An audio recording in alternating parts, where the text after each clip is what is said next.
Jail भरो तहरीक में पहली गिरफ्तारी मैं दूंगा। फवाद चौधरी ने ऐलान कर दिया। जेलों में इस्तकबाली इज्तिमा और बोल से बातचीत में कहा, जब राना सनाउल्लाह को गोलियां मारने पर फख्र है तो राना सनाउल्लाह और भारत के वजीर दाखिला में क्या फ़र्क रह जाता है। यही काम तो भारत और कश्मीर में हो रहा है।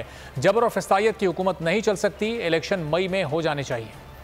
राना सनाउल्लाह में और हिंदुस्तान के वजीर दाखिला में क्या फ़र्क है। जब ये पाकिस्तान के शहरियों के ऊपर, जब ये तरीके इंसाफ के कारकुनों के ऊपर आंसू गैस खिलाने का, आंसू गैस मारने का फख्र से जिक्र करता है, जब ये गोलियां मारने का फख्र से जिक्र करता है, तो यही काम तो हिंदुस्तान में हो रहा है, यही काम तो कश्मीर में हो रहा है। ये तो एक जबर की हुकूमत है। जबर का निज़ाम, फस्तायत का निज़ाम लंबा नहीं चल सकता। ये अपनी तबई मुद्दत पूरी कर चुके हैं। ये किसी वक्त भी आप देखेंगे कि ये रेत के गरोंदे की तरह गिर जाए। मेरे ख्याल में मई में इलेक्शन हो जाने चाहिए। मई से आगे गया तो पाकिस्तान के लिए ये बहुत खतरनाक हो।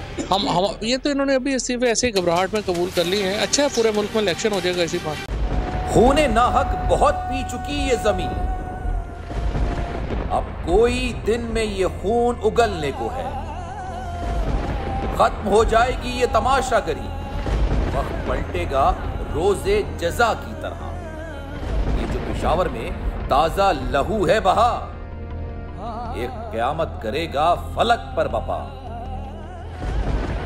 गम की सलमनाक घड़ी में बोल सानह पेशावर में शहीद होने वालों के लवाहिकीन के साथ है।